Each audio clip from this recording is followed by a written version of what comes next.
Hello बच्चों, आज हम पढ़ने वाले हैं वर्गमूल तथा घनमूल। वर्गमूल और घनमूल निकालने की दो विधियां होती हैं। पहली विधि है अभाज्य गुणनखंड विधि और दूसरी विधि है भाग विधि। हम दोनों ही विधि इस वीडियो में सीखने वाले हैं। सबसे पहले अभाज्य गुणनखंड विधि। अभाज्य गुणनखंड विधि में हम सबसे आसान संख्या ले रहे हैं 81 का वर्गमूल हमें ज्ञात करना है। वर्गमूल ज्ञात करना है तो 81 के हम अभाज्य गुणनखंड कर लेंगे। अगर आपको नहीं आता है तो मैं यहाँ बता देता हूँ कि गुणनखंड कैसे करते हैं। सबसे पहले यहाँ 81 लेंगे और छोटी से छोटी अभाज्य संख्या से काटना शुरू करेंगे। सबसे छोटी अभाज्य संख्या क्या है? 2। 2 से कटेगा नहीं तो 3। 3 दूनी 6, 3 सत्ते 21। अभी भी ये 3 से कट जाएगा, 3 तिया 9 और अभी भी 3 से कट जाएगा, 3 तिया 9 और 3 एकम 3। तो इसके 81 के अभाज्य गुणनखंड क्या हो गए? 3 गुणा 3 गुणा 3 गुणा 3। अब वर्गमूल निकालने के लिए हम क्या करते हैं? एक जैसी संख्याओं के जोड़े बनाते हैं। अब वर्गमूल निकालना है हमें तो जोड़े में जो संख्या दी हुई है उसको एक जोड़े में से एक संख्या यहाँ से लेनी और जोड़े में से एक संख्या यहाँ से लेनी। तो ये कितना हो गया? 9। तो 81 का वर्गमूल हमारा कितना निकल के आया? 9। ठीक है, इसमें क्या करते हैं? 2 के जोड़े बनाते हैं। एक सवाल और देख लेते हैं। ठीक है, जैसे 441 का हमें वर्गमूल निकालना है तो 441 के अभाज्य गुणनखंड क्या होंगे? 21 गुणा 21। तो ये एक ही जोड़ा बन रहा है तो 441 का वर्गमूल कितना हो जाएगा? 25। ये तो हमारा था गुणनखंड विधि। उम्मीद है गुणनखंड विधि समझ में आ गई होगी। अब हम भाग विधि देखते हैं। भाग विधि से कैसे निकालते हैं। ठीक है, भाग विधि में क्या करते हैं? पहले हम एक सवाल ले लेते हैं। 33,31,776 का हमें वर्गमूल निकालना है। भाग विधि में क्या करते हैं? इस संख्या को ऐसे लिखते हैं। ठीक है, और दाईं तरफ से 2 के जोड़े बनाना शुरू करते हैं। क्या करते हैं? 2 के जोड़े बनाना शुरू करते हैं। ठीक है,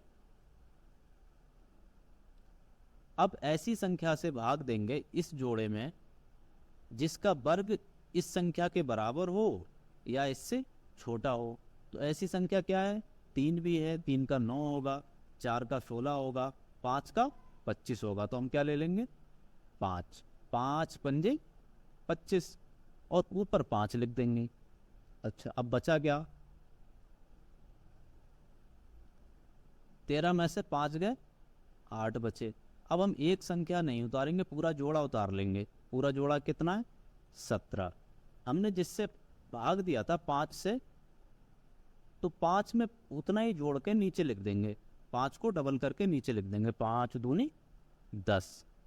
यहाँ पर 817 है।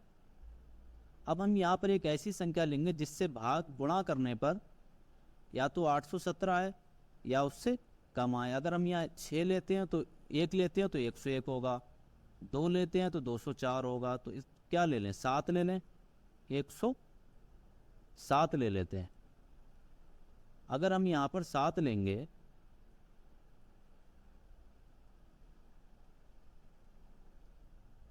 तो 107 सत्ते कितना आएगा?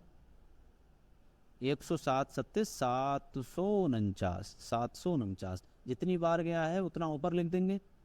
7 बार गया है 7 ऊपर लिख देंगे और जितनी बार भाग गया है उतना ही जोड़कर नीचे लिख देंगे। जैसे हमने 5 बार गया था तो 5 जोड़ के यहाँ 10 कर दिया था।